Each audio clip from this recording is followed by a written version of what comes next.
and welcome to another Digital Photo Mentor Live. I am here each week to help you with some photo editing tips for Lightroom, Luminar, and Photoshop to make your photos stand out and look better. This week, we're going to be working on some images of sunsets. We've had some great images submitted by subscribers, and we're going to dig right in. But before I get started, just a little intro. If you're new here to the live or to the channel, this is an opportunity for you to submit your images to me on the given theme of each week. This week, we're doing sunset. Next week, we're doing harvest. And then I will edit your image. In doing so, you'll get tips on all kinds of things, including but not limited to how to edit your image, but also some photography tips, including what you could have done differently in the camera to eliminate any problems. So some troubleshooting as well. So we are here live, and there is a chat on the side if you're new. So say hello and where you're from. We've got lots of regulars here. So let's just see who's here. Some new folks. Terry from Calgary. Awesome. Just south of us. Nancy to the east in Oakville. Deb's up in Alaska. Welcome. David in Ontario. Philadelphia. Awesome. I love that area. Hey, Shelly. We've been chatting on Facebook. Deb from, is that Wisconsin? Is WI is Wisconsin, Debbie? Texas. So we got lots of the states represented, lots of Canada represented. Stephanie in Oregon, Missouri, or do you say it Missouri? So that's my understanding.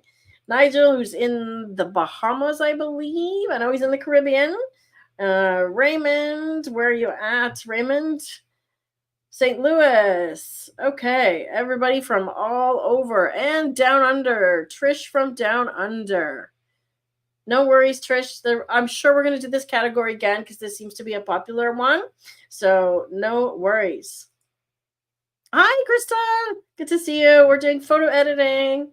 So not very exciting for non-photographers, but you're welcome to watch. We're going to be editing some sunset photos. All right.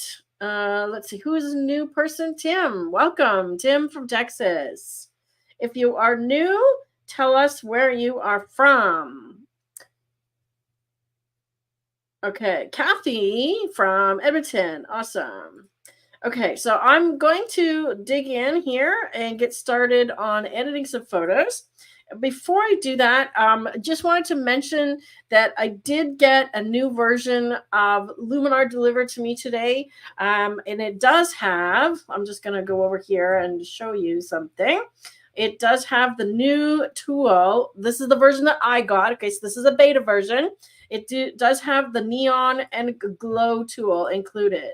So let me turn on my little cursor thing here. And I've been playing with it a little bit today, and I will be making a video, just a little intro to show you what it's all about soon. I didn't think it would be something that I'd use, but I've already found a couple of applications for it. So I'm going to slip over here to Lightroom, where I've got my sunset images that you all submitted. And we've got some really nice images happening here this week. So one of the questions that I got a lot from a few people is how to deal with the darkness in a sunset photo. Okay, so let me start with one because I know that Lee had asked that question.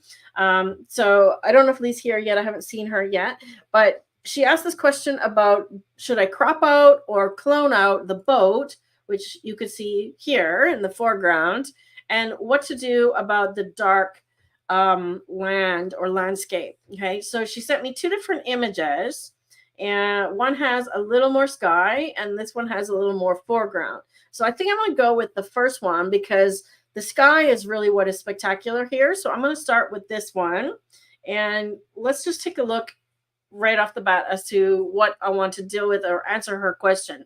Okay, would I crop out the boat? No, I'd actually leave the boat because it gives a little bit of foreground interest. Otherwise, the foreground is just empty, and I might tend to crop out most of the water. So we'll try both ways.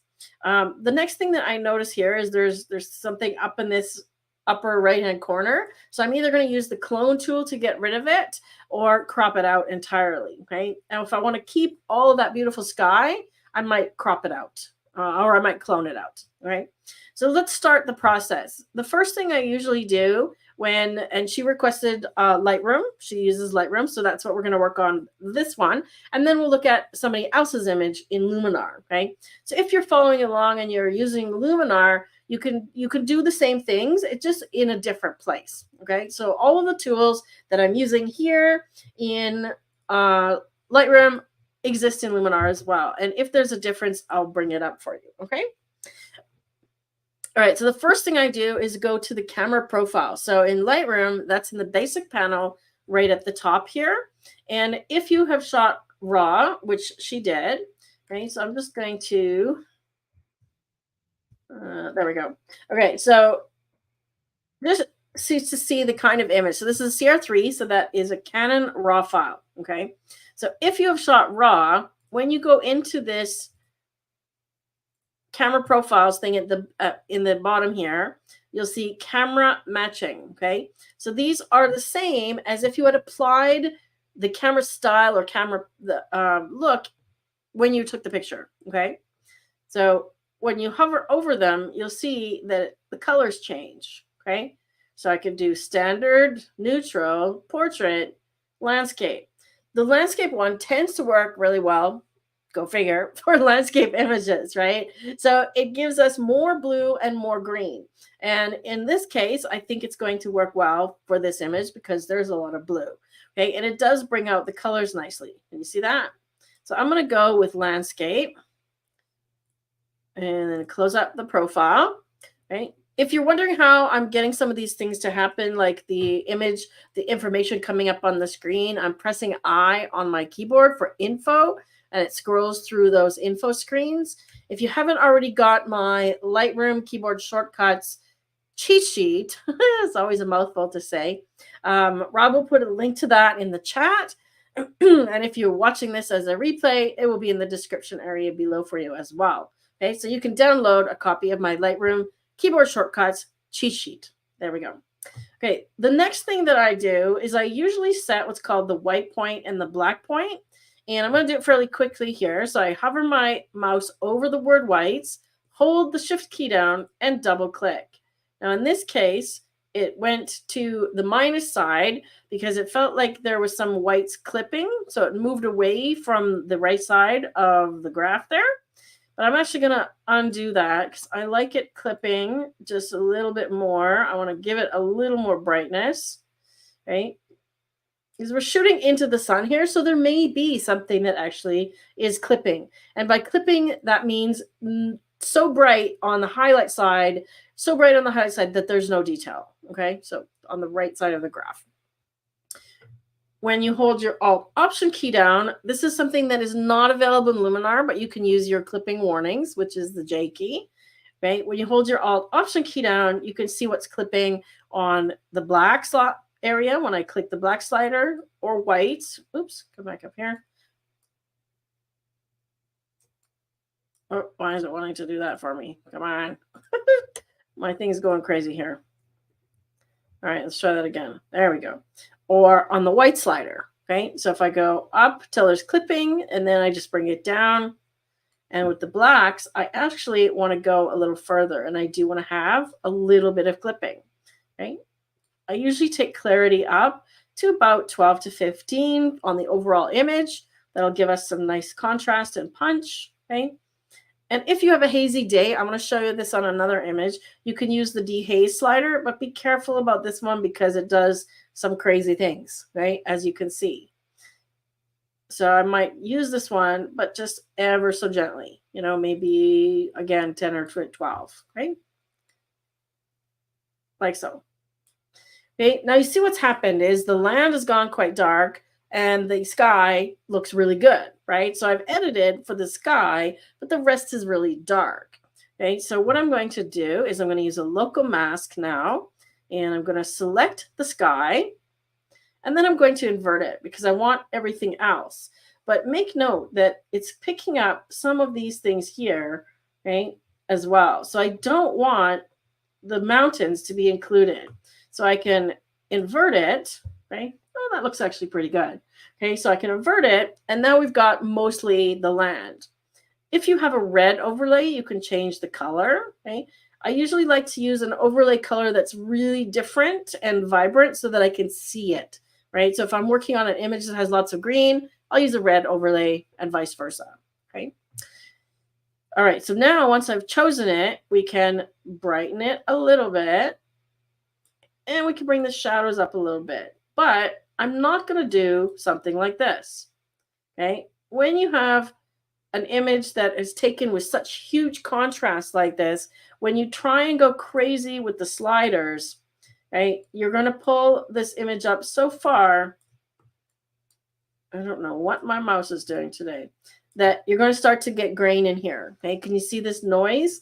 And that's because that part of the image was really underexposed. So when you push it so far, you're going to get noise, you're going to get grain, okay? Because there's just not detail there. And if I'm being honest, there isn't meant to be. So in a sunset image like this, I would probably actually do something more about like that.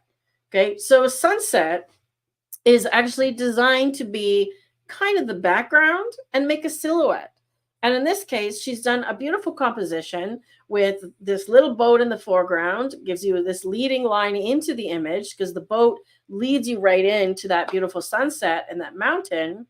Let's take a look at some cropping, okay, to see if I want to crop out this thing at the top or not. So if I want to crop, I want to make sure the horizon is level, okay? You could try the auto and see if it straightens it at all. Okay, so it kind of did, but I don't think that's straight.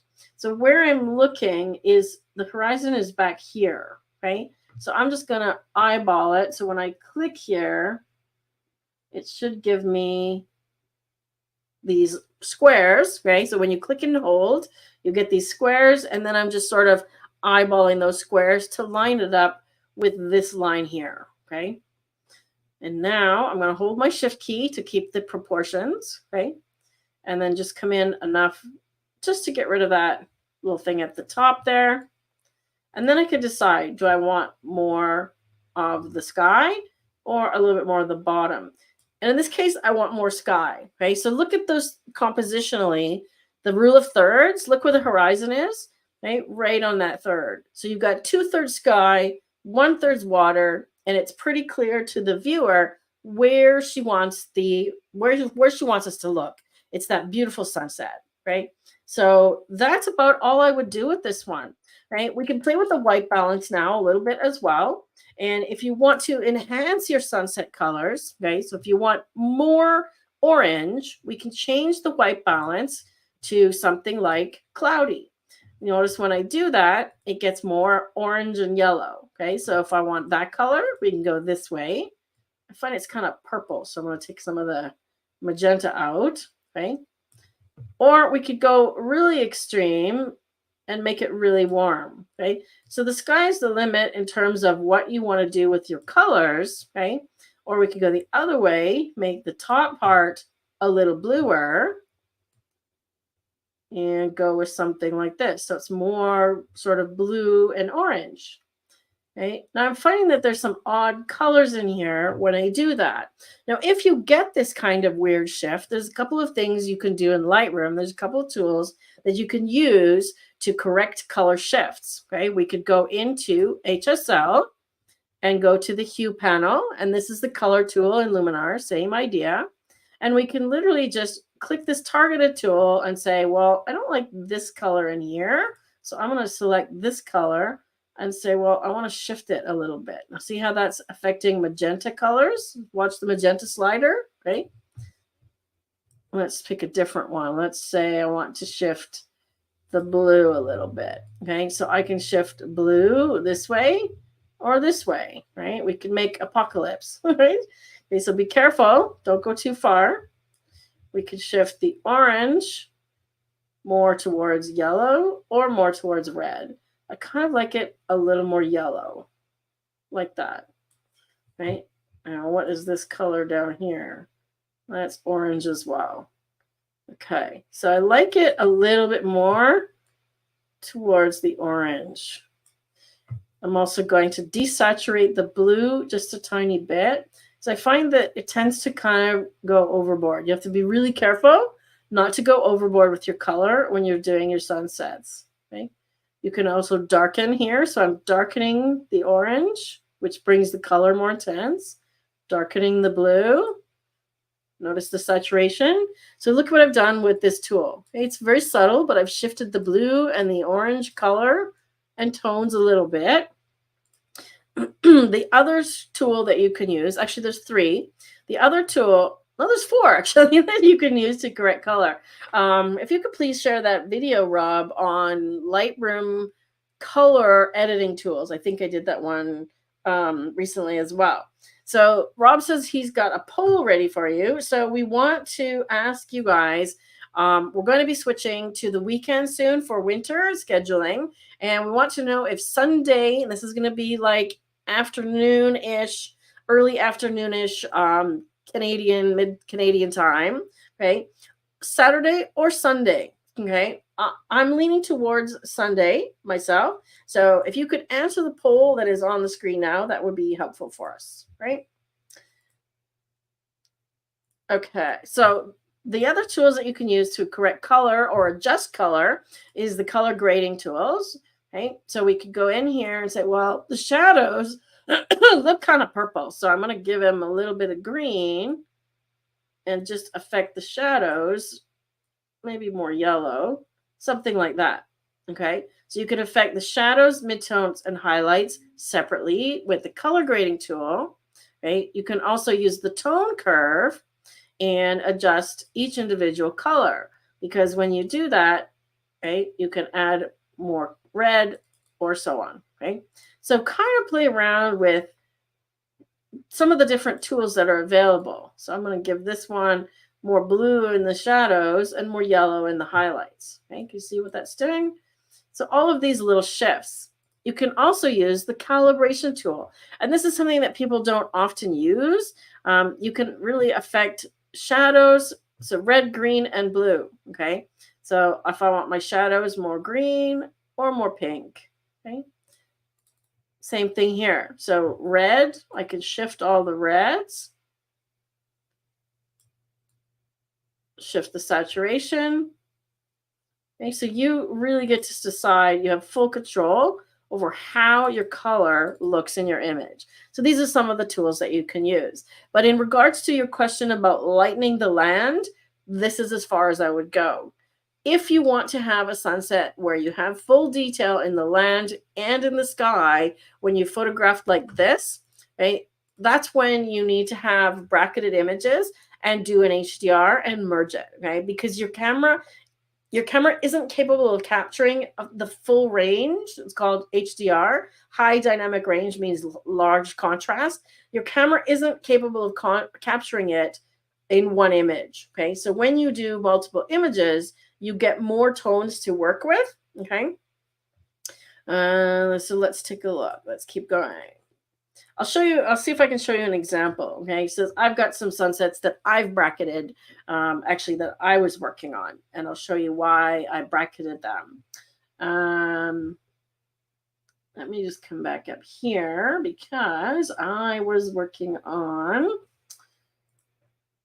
this recently. I just have to find it. Okay, so I was working on some images that I took in Winnipeg, and I did bracket some, okay? So let me get these ones here. Okay, so what I did was there was a sunset, and I'll show you one example. I've already merged some of these into HDR. And I want to label them by file name, sort by file name. There we go.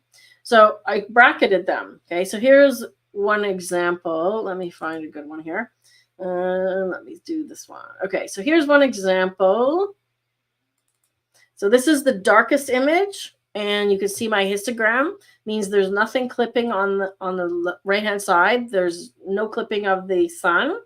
Then I did a brighter one, 2 stops brighter, and then a brighter one, 2 stops brighter, okay? And you notice that, you know, the image is moving a little bit. I did take it handheld. I thought I took these on a tripod. Maybe I didn't, right? And when I merge them together, the software will allow me to correct for that. Okay, so there's the merged image of those three. Right, so that's what happens when you do bracketed images. So you take these three and make something that looks like this. So you get detail in the foreground and in the sky, and then I can still edit this more to make the sky more dramatic, right? Krista, if you're still here, you'll recognize that scene. And that's where I met Krista. So that's a bracketed HDR, right? Let me go back here to our sunsets. Oh, and I'll show you something fun that I was working on in Photoshop as well. Okay, so I've got only a couple that want to be done in Luminar. Let's go look at Nancy's. Okay, so these are actually really fun images. Nancy sent this in, and I thought, wow, this is really cool, Nancy. So I like the way that she's composed the sun, you know, right in the branches there, and then there's the reflection on the water, right? I see a question here about shooting. Okay, for bracketed images, do you shoot 2 stops apart? I do, yes. Rob, if you could please share the link on how and when to do HDR. It includes instructions on how to do it as well. Okay, and you can merge your HDR in Luminar, in Aurora, or in Lightroom. Okay. Let's see.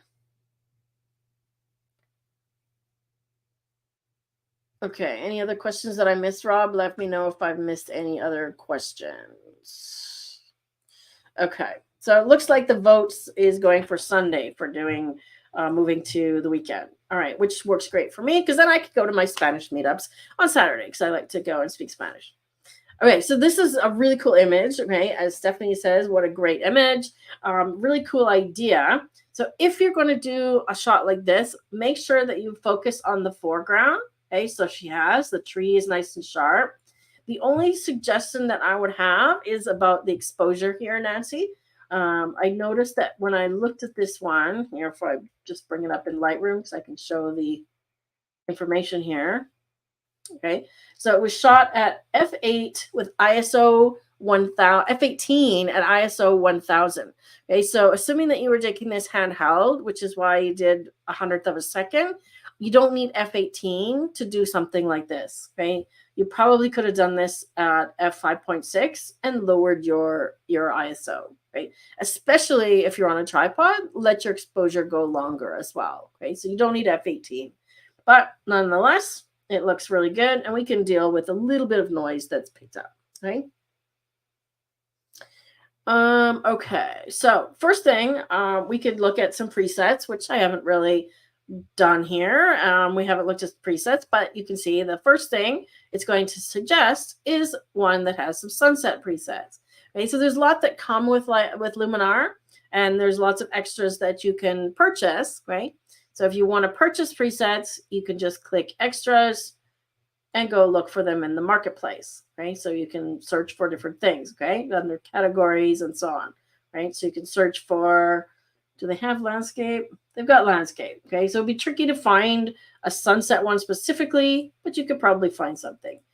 Let's take a look at what these ones do. Ooh, black and white's actually kind of interesting. Ooh, I like that. Okay, this one is punching up the tree, which again, I'm not crazy about. And that one's going to change the sky. I kind of like this one. And that's kind of the direction I was going to go with this one because the color is sort of almost lackluster, right? So I want to take a look at this before I do the preset and just check something. So when we go into develop raw, right, we can change it to camera profile as well. We can do camera standard and so on. But I wanted to look at, let's go with scenery. I wanted to look at the white balance, which you'll find down here under color, right? So it says it was shot at this white balance here. If you shot auto, when you're doing your sunset, take it off auto and go into something like cloudy or shade because you'll get a lot more color, right? If I dial some of this pink out, right? Now we're getting closer to sort of what that preset looked like. But there's still this weird sort of green, and somebody else mentioned banding, and we're going to talk about that, where you get these stripes in your sky, right? And when that would occur and how to solve it, okay? I'm actually going to go back and apply this one because I really kind of like what it's doing. If you want less of the effect, you can just scale it back from here. I really like the color, so I'm going to go with that. And then I'm going to play with the cropping a little bit, okay? Because right now I feel like the tree is very centered and the sun is almost in the middle here. And I'm going to play with a couple of different ideas. I'm always talking about watching out for little things that are captured or caught at the edge. So like here at the top of this image, if I turn off the crop tool for a second, okay, at the top of this image, this is what I call like a capture. So I don't want to have these little pockets of light areas at the edges like this, okay? So when I do the crop, let's just see what Luminar suggests.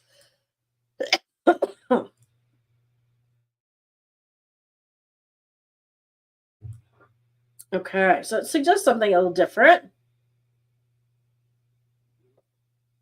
but it's coming in quite a lot on the crop. I'm going to come down. Oh, where's my mouse? So I get rid of that little thing at the top. And I haven't decided if I want to push it off to this way or this way. So let's try it like this.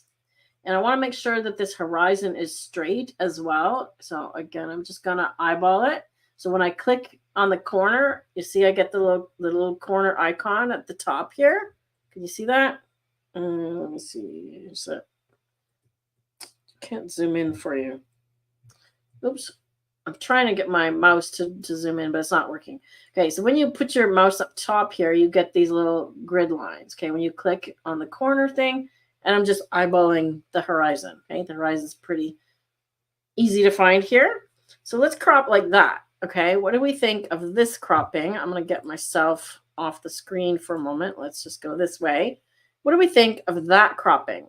Okay, there's still a little bit of a sliver of this light over here, but now the sun is pushed more to the right. Okay, let's try it the other way. Go back to the crop tool. Let's push it the other way. Okay, now this time, I want to make sure I'm not capturing this little thing at the corner here. So I'm going to come in a little bit more. So I don't want that captured bright area in the corner. Like that. Which is better. Just different, right? So I think both are good, right? But simplifying it down and getting rid of that stuff that was on the left, I kind of lean towards this version, right? Let's go back and do it one more time. If I go over here, just crop like that.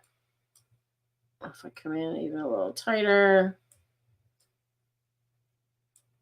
something like that. So we don't have that reflection in the water, right? But see how this area over here on the left, it's kind of busy, right? But it balances kind of nicely, actually. So I'm either way on this one, okay? Let's see. How is the program putting overlays? I can't do that in Photoshop. When you do the crop tool, this is just a function of Luminar. When you do the crop tool, it shows the overlays. If you open it in Photoshop, you should be able to see some sort of overlay as well. I can do that. I can see if I can do that on another image for you. Marguerite says, I like the one that crops out the trees on the left. That's kind of the way I'm leaning as well. Ah, Judith has been watching me. Can I flip it so the sun is on the left? Okay. And Stephanie likes the left edge showing. Okay, so we're getting some competing theories. Crop to cut out the boat. I don't know if it's a boat or an island. I'm not sure, Raymond. I think it's an island, but yeah, I know what you mean. Okay, so let's go back here because we had a suggestion to flip it. So let's do that. So we flip it. I'm actually going to undo it. I'm going to flip it and then make sure that the horizon is straight. Right? Let's do the magic composition again. That looks pretty good. I'm just going to come in a little tighter. Oh, did I flip it? No, I flipped it back. I flipped it back. Actually, it doesn't make that much difference because the sun is not that far. If I move it over there, now it's further left. Can we go like something like that? I'm going like that. Okay, so there's lots of possibilities here, right? I think neither is right or wrong. It's all about what feels right to you. And if this is your image, play around with the cropping because there's some neat stuff happening here. But just watch out for, like I said, so if I go and leave these little things at the edges, you'll see what I mean. Right? So I'm talking about these little captured highlights on the corners. They tend to draw your eye. Okay, so I like to just crop them out so we have a nice clean edge. Let's go something like that. Now this one, I want to get rid of this thing on the right as well, on the left here. So let's just go something like that. Now I've moved the sun up a little bit so we get a little bit more of this reflection. It feels a little more centered still, but I don't mind that either. So there is no real right or wrong here. And literally all we did was apply a preset and did some cropping. What else would I do to this image? Probably not much, to be honest. We can go and see what kinds of edits were applied as part of this preset. Right? So it applied structure, enhance, landscape, color harmony, details, super contrast, matte. Okay, so matte is why we're not getting to the edge of the graph, right? So it's applied a matte toning, which is kind of neat in itself, right? Oh, it hasn't even applied it. Let's just add a little bit of matte. A little bit of fade. Looks like it's applied a lot, quite strongly, and that's giving us that strong color, right? So think about a lot too when you have an image like this. If you're not happy with the color, do think about the mood tool and a lot because it allows you to quite strongly shift these colors, right? Okay. One of the things that I mentioned in the video that I did about the blur tool, because somebody asked about banding, and there's a little bit of it happening here. So I don't know if you can see this or not, but it's not smooth in this area. It's kind of looks like stripes, okay? When you get banding in your sky, it means that you've kind of probably taken it too far. If you could share the link to the blur tool video, please, Rob. So the new blur tool, I used it, and it's just this. My version might look a little different than yours because they've added a tilt shift button. Okay, so this is new. I'm just going to take Gaussian blur up. Let me come in a little farther. I want to take Gaussian blur up until I get rid of that banding issue, and it's kind of fixing the noise as well. Right, so maybe about 8 or 9. Right, and then I'm just going to mask it using AI masking to the sky. Okay.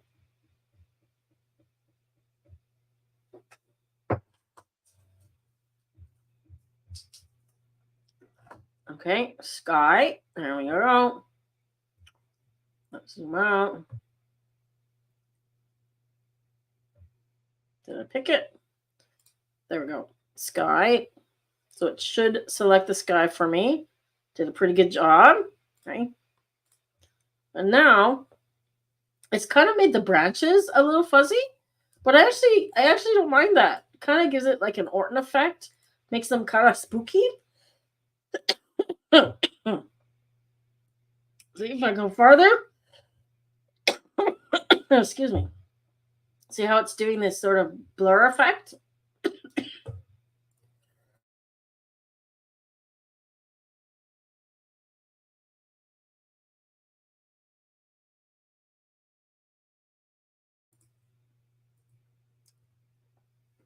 What version of Neo do you have, Glenn?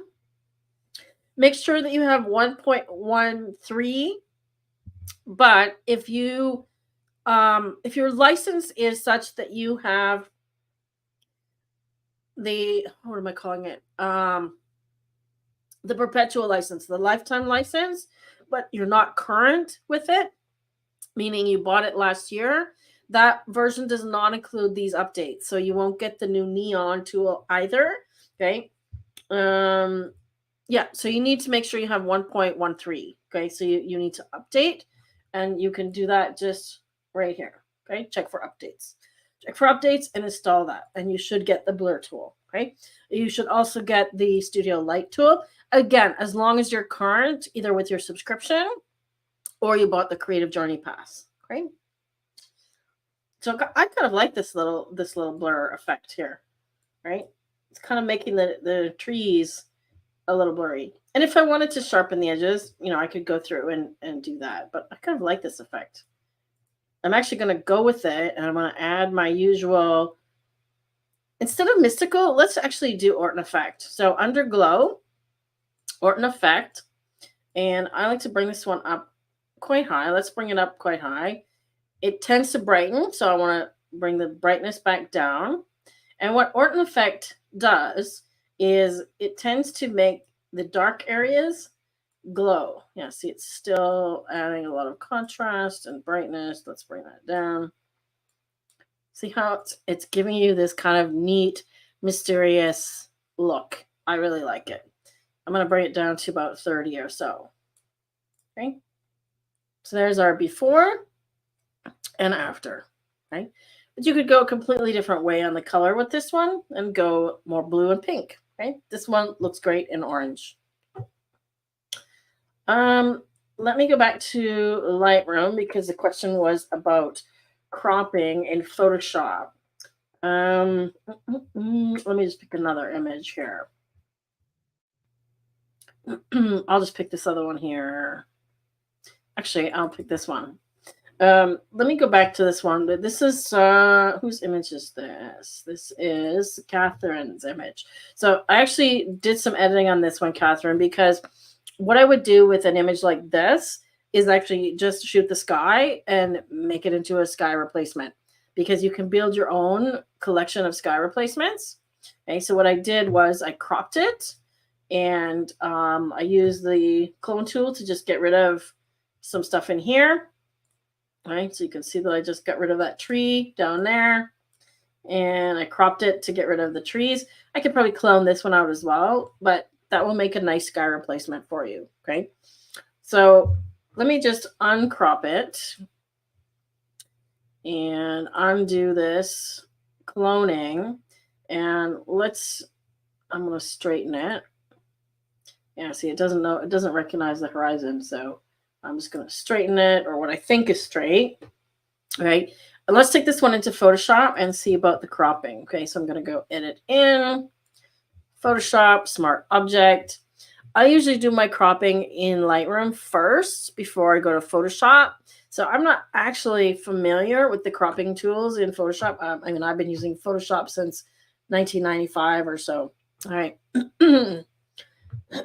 So, okay, so now we're in Photoshop. I've got some weird brushes open. Just ignore those. All right, so let me get the crop tool. And where is my crop tool? Yeah, see, I don't even think about like cropping because I don't even use it in here. So where is my crop tool? No. Oh, this layer is also a smart layer. It's smart object, so we can't crop it. I'm just gonna make another one and rasterize it. And crop tool. So it won't let me crop. Okay, so I have to select it, I believe. So let's just say I want to crop. You know, I honestly never crop in here. So this is new to me.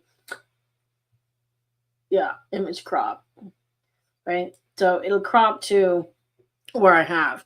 So to get an overlay like that, I'm honestly not sure. Who was it that asked me that question earlier? I really don't do much cropping in Photoshop. So what is your workflow, Frida? In terms of, do you use Lightroom? Do you just take it to Photoshop later? Like, what's your go-to? Okay. I'm gonna undo that. So the reason you might want to do this type of stuff in Photoshop as opposed to Lightroom, because it's going to do a much better job of getting rid of things like these trees. I just updated my Photoshop version today to Photoshop 2024. It's version 25.0, and they've now incorporated the generative AI into it. Okay. Where's my thing to get that off? They've now incorporated the generative AI, which means that you see the generative fill here. Okay. So if I just hit enter, it's going to generate something to fill that spot. So previously it was only in the beta version. Now they've put it into the main version of Photoshop, and I just updated that today. So see what a great job that did, right? So now I'm going to do the same over here with these trees. So when the generative thing comes up, you just hit enter and it fills it in. It'll give you a couple of choices as well, so you can actually pick which one you want to use. And it puts them on layers. So these are all editable. Let me just show you that. Right. So your layers are there. Right. So it shows me, right, when it's done. And if I'm not happy with that one, you can see that there's 3 different variations. Okay. So I think the third one is actually probably the best one. Let me just put these layers back over here. And then I'm going to get rid of this one. Okay, so it's piece by piece. I'm doing it one at a time. And then I can blend those layers together. Photoshop 25. Photoshop version 25 is the newest one. It's Photoshop 2024, but it's version 25. Sorry, that's why it's confusing, Sheila. So here, it's Photoshop. No pixels were selected. Yes, I know that. Photoshop 2024 is now the name of it, but the version 25 release version. So I hope that makes sense. Okay, so I'm not happy with those. I wanted it to get rid of that tree completely. So I'm going to pick the one that's kind of the smallest, right? And now I could crop down to here, or what happens if we just do this, okay? So you'll see some magic really happen here. If I do enter, it's going to analyze the bits around the part you selected and fill it in. Okay, so this new generative AI Photoshop is now usable for commercial images, I believe. Well, that's interesting. It gave me an ocean. I didn't ask it to give me an ocean, but you know, that's interesting. That one's kind of just got some clouds and some mountains. I don't mind the ocean. I don't mind the ocean at all. In fact, we could just go with it and crop it so that you could use that as a sky. But see how it filled it in, right? Look at that. Neat. Oh, right? So I'm just going to take this back to Lightroom. Okay, now the mistake that some people make when they're saving and going back to Lightroom is make sure that you just do save, which I've already hit, not save as. Because if you do save as, it's going to save a second PSD for you. Okay, so it's already created a PSD. Sorry, my hair is crazy. So I see myself bigger on the screen, like, oh, fix my hair. When you save as, it's going to make you another PSD. Okay, so all you need to do is save and then close. Okay, and then it should take us back to Lightroom as soon as it's done saving. Okay, so it's saved and it's closed, and there we are back in Lightroom. Okay, now it's saved a new version, right? Because the original version is that. So now we have that. And we could just crop off the ocean. And now is your sky replacement. Okay. And if you want it a little bit less shadowy, you can do that. Right. I tend to make the replacement skies a little on the flatter side and make sure that your saturation doesn't go so crazy. So something like that. Right. So there's a nice sky replacement for you. Catherine, you've got some work to do on that one. Right. The other piece of that is that if you're going to do a sunset photo, try and get something interesting in front of it to make a silhouette of. Okay, so I've got a few examples, and I think Rob shared the article on this earlier. Okay, So this one was a good example because we had the mountains and the boat. So we had something interesting. And then Merle sent this one. Okay, so a couple of different images here of a couple sitting on the pier watching the sunset. Okay, so when you have something in the foreground, it adds more depth. So your sunset literally becomes the background, right? Trees were always getting in the way. Well, we fixed that, Catherine. So if you have Photoshop, if you've got the Lightroom and Photoshop package, there you go. You've got your work cut out for you there. Okay, so I want to do this one of Merle's, and he said Luminar or Lightroom, so we can do either. One thing I will say that if you're going to put something in the foreground, though, focus on it. Okay, so like the other one that we saw, whose image was that when we looked at earlier? This one, Nancy's. Okay, she focused on the tree. And this is a great example of put something in the foreground, right? Because look at how interesting that was, right? We all looked at that and we went, oh, right? Right. So this one as well, just focus on the people, right? Now, did I do any editing here? Yes. Okay. So I did a little bit of editing here to brighten it. Let me just reset it. Okay. So I did all the same stuff here. If I'm going to set the color, I'm just going to brighten it up a little bit so I can pick the color.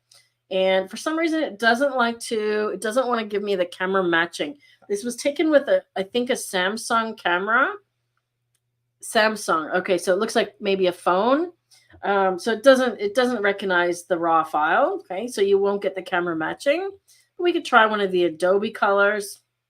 And I think I went with landscape or with one of these other ones. Okay.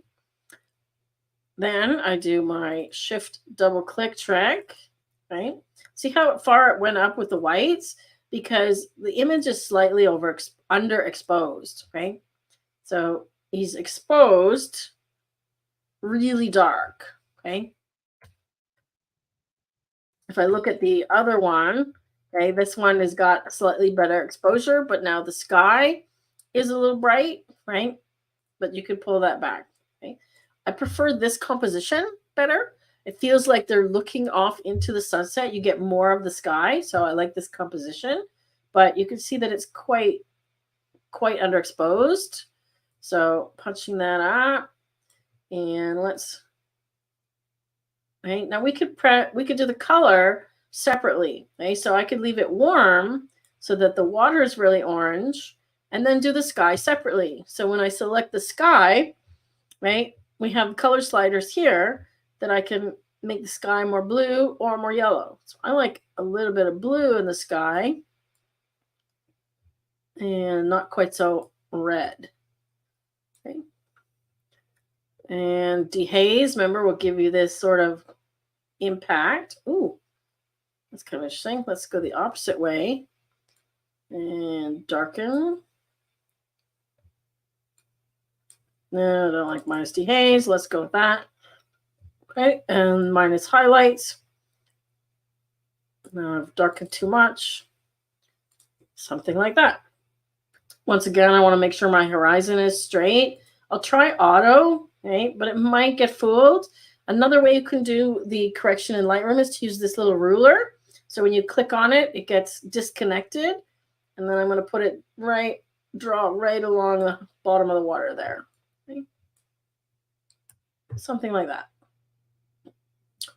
And then maybe just a little bit of an edge vignette down here, just ever so slightly. Still feel like it's too yellow. There we go. A little bit more blue in the sky. Right? So I would not want detail on the people. This is the silhouette. So if you're photographing these people and they know that you're photographing them, get them to turn towards each other so that you have like a profile, right? You see the actual outline of their face. Okay, so a few questions here. Merle says, okay, so it's an NX 500. Okay, I'm not at all familiar with the Samsung line, so thanks for clarifying that. But it did not recognize the raw file. I thought I read on the submission, no cell phone information. Has that changed?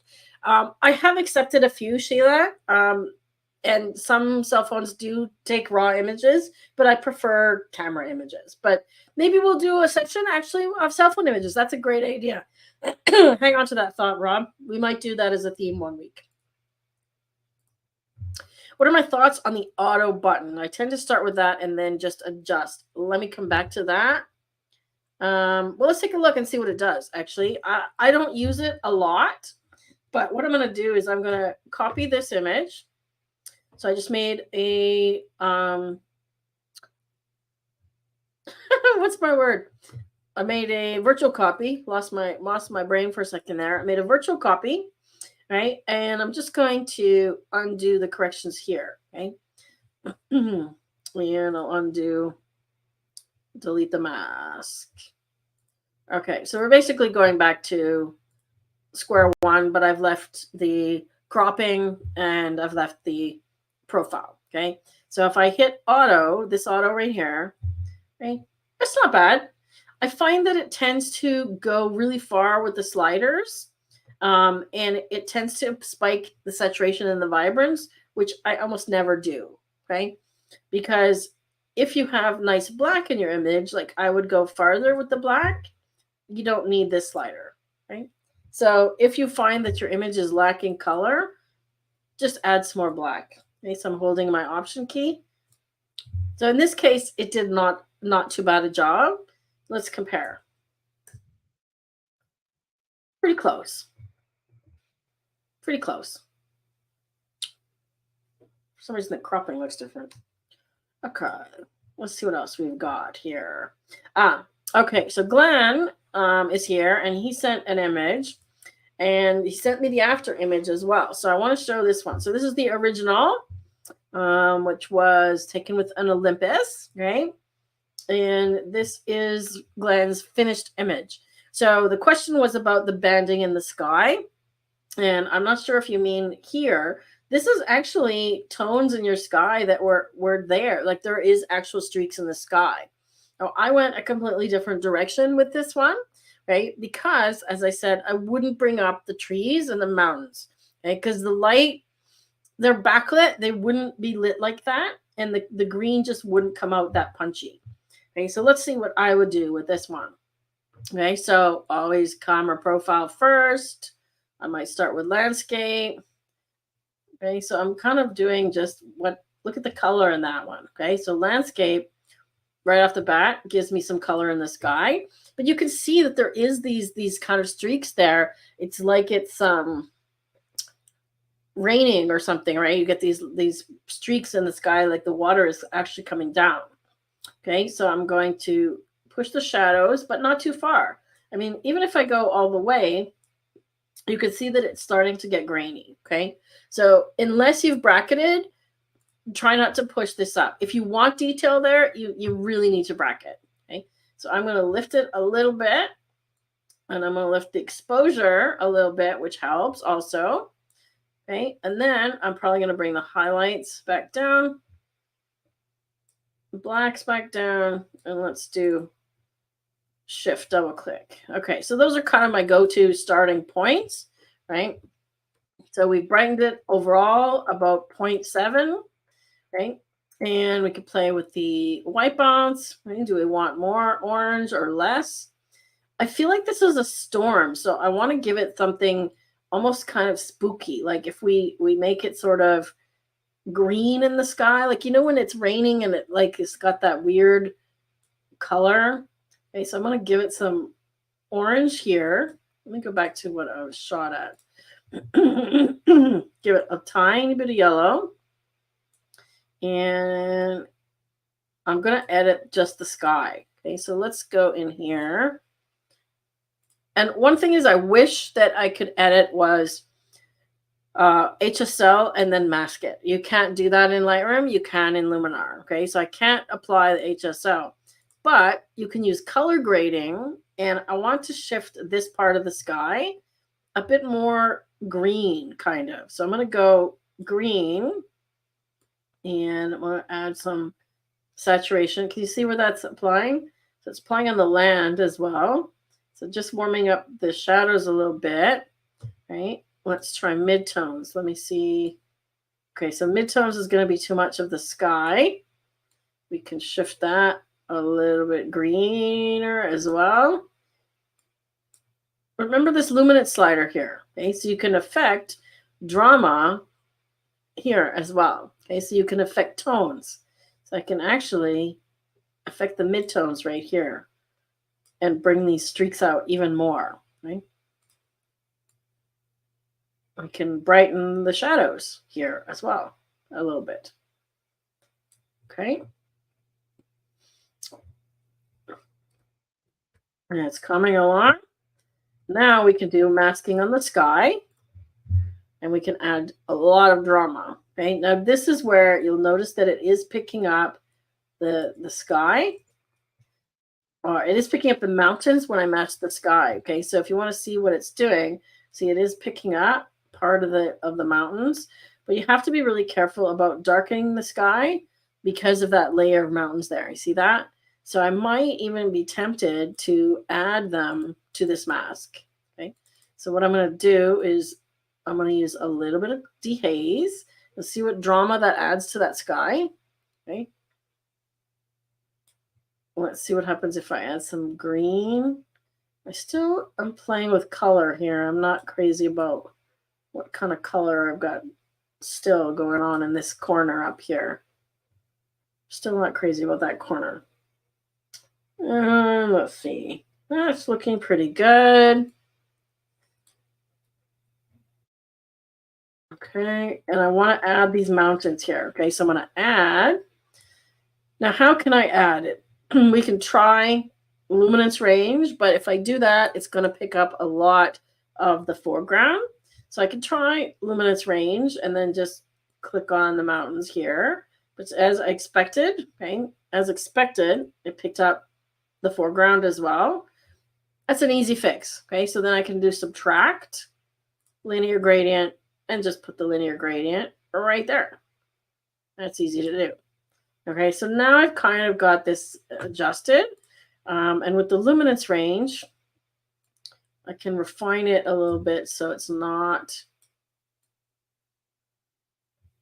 getting so much of the dark trees, just like so. Okay, and I'm turning this overlay on and off with the O key. Okay, let me just turn it off. See the difference? See how the mountains got darker? Okay, because otherwise you start to get halos. Okay, you start to get halos when you do one adjustment against the other, okay? And it looks unnatural. Now this guy in the foreground here, let's talk about cropping. I would get rid of this little guy in the foreground. So I'm going to come in and get rid of most of it. I'm going to come into this area here where it's dark and come in a little bit here. I debated taking out this part of the sky. I'm going to go like this for now and then see how it works out. Just clone this tree out real fast.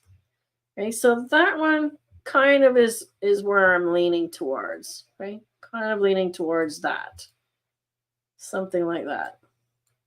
Notice how I increase the black. So I've done all kinds of stuff to lift up the midtones, but increasing the black gives me more color, okay? Because the focus of this image really is this dramatic sky and this storm, okay? So think about what you want people to look at. Let's see if I come in tighter on this side.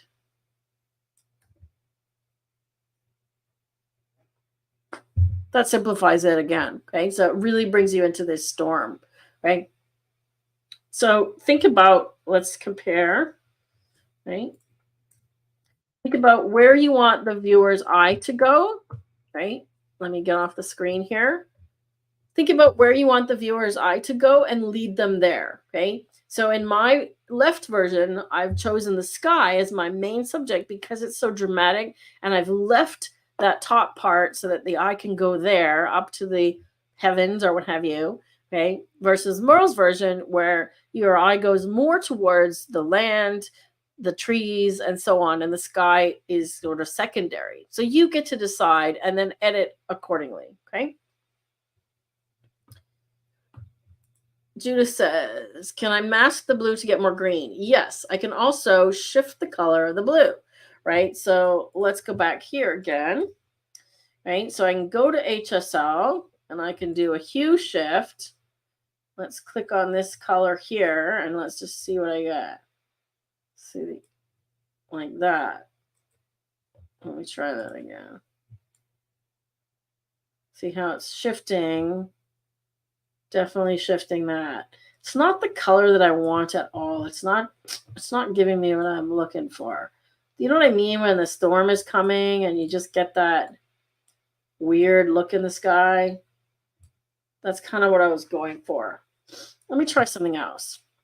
Oh, here, another warning. Okay, when you see this red dot, we talked about this last week. When you see this red dot on your masking, it means that a mask needs to be updated somewhere. Okay, so you have to find which one needs updating. I'm just going to create another mask, and I'm just going to do a linear gradient just from the top down. Okay, like this. And I'm just going to add a color. Okay, so you can add a color here. And I'm going to go somewhere in this green zone. What do we think of that? What do we think of that? So it shifts it. I'm trying to make it feel like it's spooky, but I'm not getting quite the color that I'm looking for. Still not getting the color I'm looking for. So I could take this one. I could take this one into Luminar. Now, if you don't have Luminar, you could take it into Photoshop and do the same thing with a LUT. Do you guys want to see how to apply a LUT in? Do you want to see how to apply a LUT or a lookup table in Photoshop? Anybody? Let's do that, okay? Because that's something that I haven't really taught. So we're going to edit in Smart Object in Photoshop.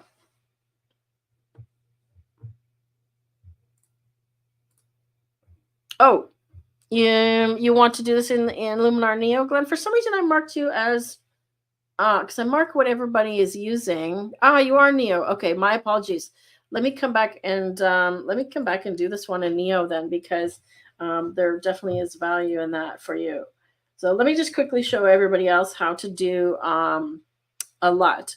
So if you want to add a LUT in Photoshop, okay, you can use your adjustment layers here. And you will find it right here, color lookup, okay? And you can add a layer. So it's added a color layer. And when I double click on it, nope, that's masking. Get out of that. This is adding a color lookup, and I need to just load it. There we go, my properties panel. Okay, so when you click on that layer, you'll see load, and then you could just find your LUTs. Okay, so you have to have some already loaded in your computer, and then once you choose the LUT, it will just apply it. Okay, unfortunately, it does not give you a preview. Okay, so that's unfortunate. Okay, so I'm just going to close out of this. And let's come back to Lightroom, and let's go to Luminar. Oh, I don't know what happened there. That's interesting. Okay, so you wanted to know how to do the same thing in Luminar. So my apologies. For some reason, Glenn, I had marked you as using Lightroom. I always take a look at what you've said in your survey. So let's just get this one to load here, and I will do the similar idea.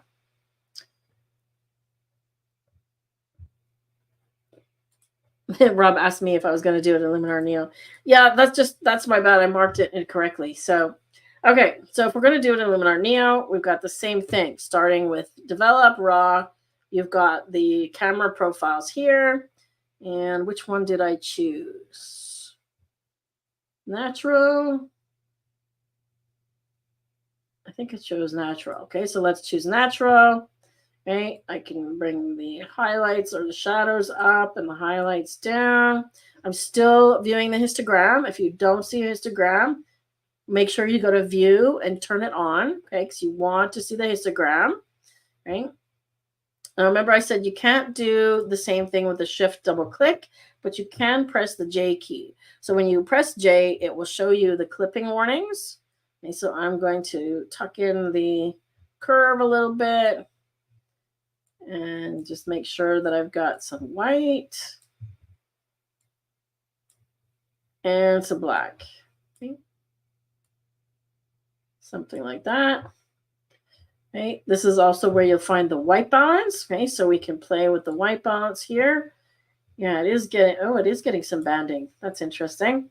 So we're getting some interesting banding happening here when we shift the color that we didn't get in Lightroom. That's interesting. Is that what you meant on this one here, Glenn? Aha, I think I see what you mean now over here. Yeah, this area of color here is just because it's been manipulated too far. But why it's doing that on here is a very good question. Let's see if I pick a different color. Adobe Standard. Let's see if I go with Adobe Standard and if it goes a little bit more natural. That seems to blend a little nicer. So I'm going to do that one. Just warm it up a little bit. I already feel the color is better here than it was in Lightroom, just right off the gate. Okay. And then I'm going to go to Enhance AI, okay, because this one does a great job of brightening dark areas, right? So, and it actually does a nice job on the land if you want a little more brightness, right? And let's see, the Sky Enhancer also does a good job here, right? Now I'm going to do that same crop. I want to make sure that the image is fairly straight. So once again, I'm looking at the horizon here, right? And I want to get rid of this tree. So I'm going to crop freehand or free aspect ratio and do something like that. And I use the erase tool like I did over in Lightroom just to get rid of that tree. So we're already got something fairly close.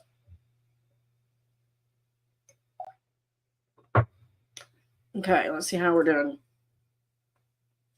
This is actually nicer than what I had in Lightroom. It's doing a better job of the color. Okay. Another thing we can use is color harmony. I use this one a lot, right? So if you drag up the contrast and then adjust the hue slider, it affects different tones. Okay, so if we want the yellow to be brightened, right, all we got to do is put it there and it's going to add more contrast there. Okay. I find that it does kind of brighten things a little bit, so you have to be careful with that. Okay, this one here is you can warm up warm colors that are already warm. Okay, we can actually neutralize the yellow completely, right? So we could make it so that it's a full-on blue sky, which I don't want to do. Let's just take a little bit of the yellow out. Kind of like that, actually. Let's go with that. And now the same, this is a different version. Okay, so we have color where we can affect the different tones and colors, right? We've got the toning tool. So we talked about color adjustment tools in Lightroom. So this is a really powerful color adjustment tool in Luminar. So not only can you do color contrast, you can affect the warms and the cool colors separately, and then you can adjust the shadows, midtones, and highlights separately. Okay, so if I want the highlights to have more green, right, I can do that. And then it gets that little bit of green into that sky. I'm getting closer to what I'm looking for with the spooky sky. Can you see that? That's closer, a lot closer to what I had in my head when I was thinking about it than what I could get in Lightroom, right? So that's one of the powerful color tools. Color gives us the HSL panel here, just like in Lightroom, right? Curves, you can use the curves tool to adjust color. You can use toning to add color to the shadows and the highlights, right? And you can do a lot. Now, the advantage of doing a lot here is you get to preview them, okay? So Photoshop, you notice when I clicked on them in Photoshop, it didn't give me a preview. I'm going to try the cinematic toning ones. Ooh, Anaheim's kind of cool. And I've turned up the amount to higher than 50, and I do that on purpose because I really want to see the color, right? So I want to see it intensely, and then I can dial it back down. and I'm looking at the sky to see, okay, am I getting anything that is what I have in my head? I think that first one, I think Anaheim. Cross processing might be interesting. Anaheim or Auckland, I find is, well, that's green. That's kind of interesting. Let's just see what happens if I dial that down. And remember, you could mask this as well, so it goes only on the sky if you want. Okay, so that's kind of giving me something I want. And lastly, I'm going to do super contrast because it allows me to adjust the contrast and the highlights and the shadows. So I can darken these highlights a little bit, give them a bit of contrast, add a bit of contrast to the midtones. Right. And I'm still getting that yellow color again. So I don't like that yellow. I really don't want the yellow. I want to get rid of the yellow. Let's shift our yellow more towards green. There we go. And desaturate the yellow just a little bit. Okay, you have to be really careful that you don't go overboard with your color. That's one of the main mistakes that beginners make, is to go crazy with color. Right? So if we zoom in, there's detail in the trees here. Okay, you could see them, but they don't have to be super bright. So I would just do something really simple like that. Something like that. Does that help, Glenn? I'll give you a better edit in Luminar. Okay, we're at 7:12, and we've done quite a few sunsets. And I just want to come back in here because all the rest of the sunsets are fairly similar. I would do something with this one as well, Catherine, to use that as a sky replacement, because that is a really cool sky. You could do some neat stuff with that, right? Look at that. All I did was shift double click on the whites. See that? Just that, right? Look at that neat sky. Whew. Take that into Photoshop, get rid of those trees, and you got a sky replacement, right? But what I wanted to show you was what I was working on just before this lesson. I was working on files for a client of mine, and we did photos. We did photos in a gym. Okay, so I want to show you. Basically, I want to show you the progression of 3 different images. Okay, so this is the same image. Okay, so the one on the left is the original that we shot in a garage. Okay, so there was no room. We had very little places to put the lights. There was no power to plug in lights. Right. Then the one in the middle here was the Lightroom edit. So what I did in Lightroom was I selected the background, because that's a nice tool available in Lightroom now, and I added red to it. Okay, then I added a spotlight. I'll show you my Lightroom masking if you want. I also brightened up her belt so that it added more gold to it. Okay, and then I took it to Photoshop, where I did some Luminar editing to smooth the skin and so on, and also added the smoke in the background. And I also used the new neon tool. See how she's got a red glow around her? I used neon to give her a glow. Okay, so let me show you a couple of cool things. This one I did earlier. Okay, so same idea. The original had no red light. I added the red light. And in Luminar, I added an outer glow with sparkles. And for this image, it kind of works because it's one of her happy ones. So she wanted some that were where she looked fierce, and then some where she looked happy for the kids, right? So we got fierce, right? And happy. See the glow around her? See that? So let me show you this one in Lightroom and what I've done to it. Okay, so the masks, look at all the masks I've got here. Okay, so some of them I haven't named, but the background, okay, so the background, first one is darkening the background. Then the subject is just brightening her a little bit.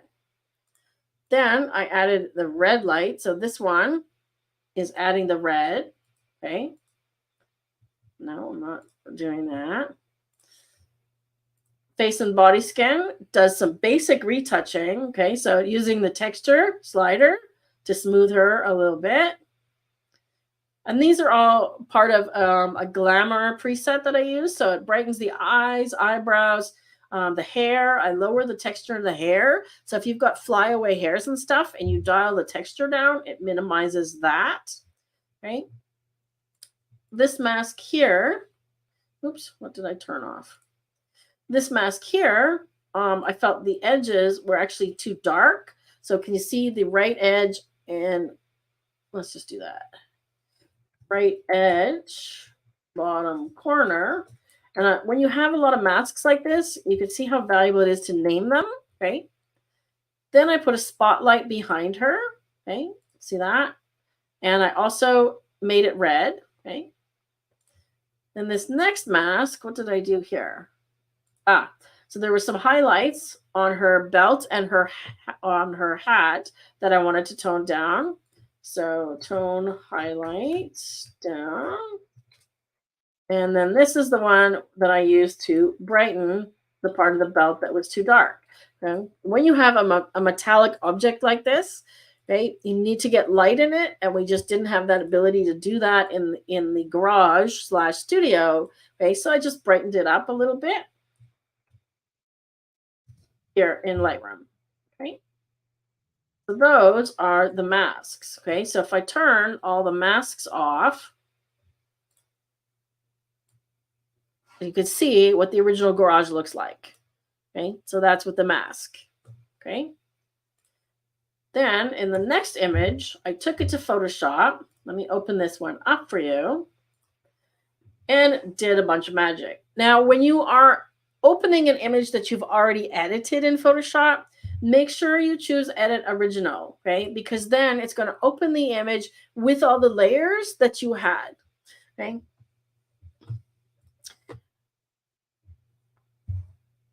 So it's opening, and I did not use the AI generation to make the smoke. I'll show you how I did the smoke. And I'm still working on this one. It's not perfect yet. It's not done, but I'll show you sort of the progression, okay? So I'll turn off the layers. Okay, so here's my original layer. And on this layer, I did liquefy and I did Luminar Neo, okay? So if I double click on Luminar Neo, it will take me to Luminar Neo. If I double click on liquefy, it's going to take me to liquefy.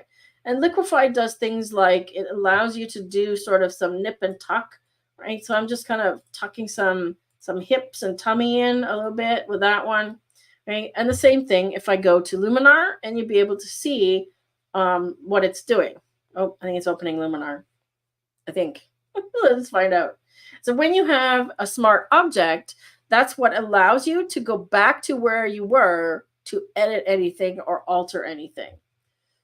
Is it taking me to Luminar Neo? Oh, yeah, it is. Where did it go? I think it's opening. Bear with me. I think it's opening. I've confused it. Come on, Photoshop. Where are you at?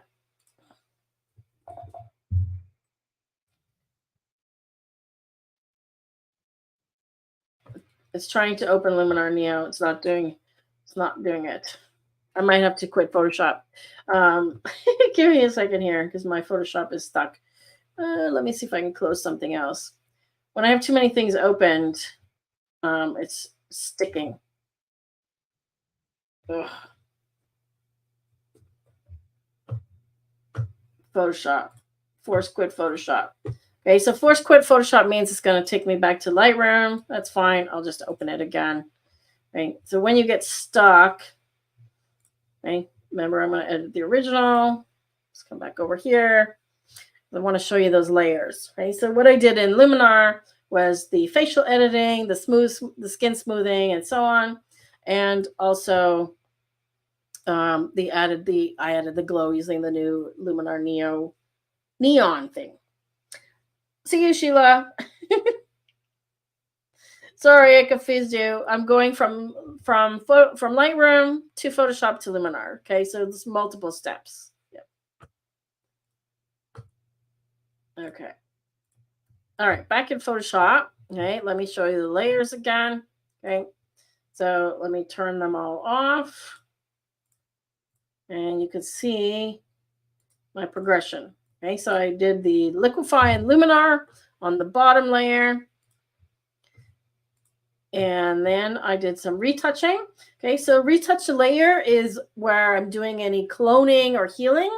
Okay, so I don't know if you can see, but I did a few things in the background. I removed the Nike swash on her knee pad just to clean up the background a little bit. Okay, then I duplicated the layer. I did what's called a stamp layer so that I could cut her out. So then I did, and I technically don't need this one at all, actually, right? Then I did the cutout of her. Okay, so you won't see anything change here. And I put the smoke in between the bottom layer and this layer. Okay, because if I turn this one off, this is what this layer looks like. See, now I can actually fix my mask because I'm incomplete masking. Now I can see my mask needs to be fixed. Then I added the smoke in between, like so. Right. So if the smoke was on top, right? See what happens? So it has to be there, right? I could also change the layer of the white and the yellow smoke. And I did the smoke. I'll show you how I did the smoke with a custom brush. Okay, so I'm just make a new one here because I thought about making some blue smoke. So I downloaded some custom brushes from the internet. I just searched for free Photoshop smoke brushes. Okay, so for example, this is what one looks like. Okay, I'm going to get a blue color. Let's do, okay, where's my colors? Here we go. I'm going to get a blue color. And when I stamp it on here, make sure I'm at 100% opacity, it's going to go behind her, right? Because remember, it's underneath. Okay, so it's behind her. But each of these little smoke things is a different kind of smoke. So I downloaded quite a few different styles just to try them out. Right? So I can make them bigger. You can rotate them. That's kind of neat. Okay, so if I want it rotated a little bit, let's rotate the other way. You can rotate your brush. See that? Okay, so I got smoke. Let's see which other one. Oops. So I'm literally just playing around with what looks good. So some of them are kind of these curly cues.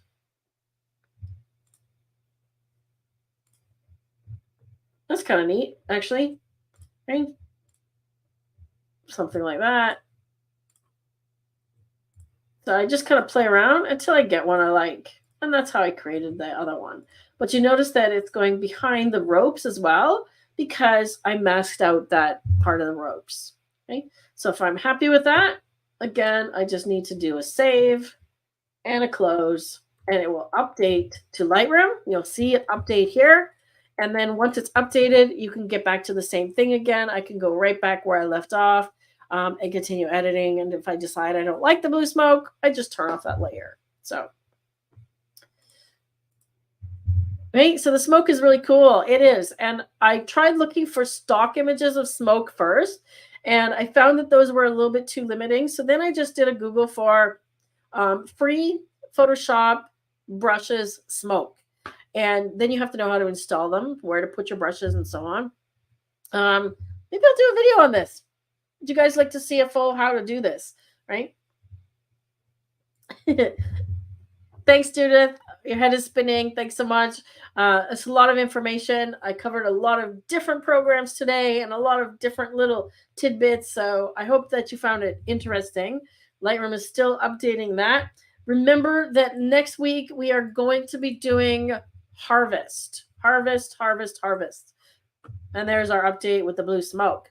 Okay, so next week we are doing harvest. Let me find the picture. And where are we? I don't have it. Sorry, Rob, I don't have it. Let me find the image. I know I have it in Luminar. Over here.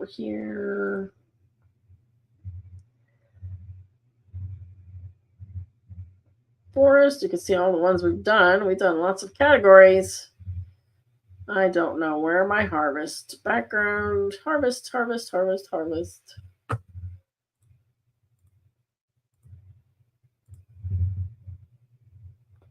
Sorry, I can't find the image. Oh, there it is. And I can't remember whose image I used. There we go. Okay, so there's next week. Took me a minute to find it. So your harvest could be pumpkins, could be flowers from your own garden, could be a bunch of dandelions, whatever you want to harvest. Take a picture of it. If you don't have anything to harvest, go to a farmer's market. See what you can find there that you can photograph, or head to a farm to table, a place where you can actually shop at a farm. Corn maze or anything like that for fall. So we're looking for fall harvest kind of photos for next week, which is going to be the 27th of September, right? So thanks for voting on which date to move to. We'll let you know when we're going to switch over to the weekend, probably towards the end of next month. So again, this one, same time next week. We'll see you here again at 6 o'clock Mountain Standard Time, September 27th for harvest. So I'm going to go harvest my supper. Rob's going to corral it and harvest our supper. So take care, and we'll see you next week.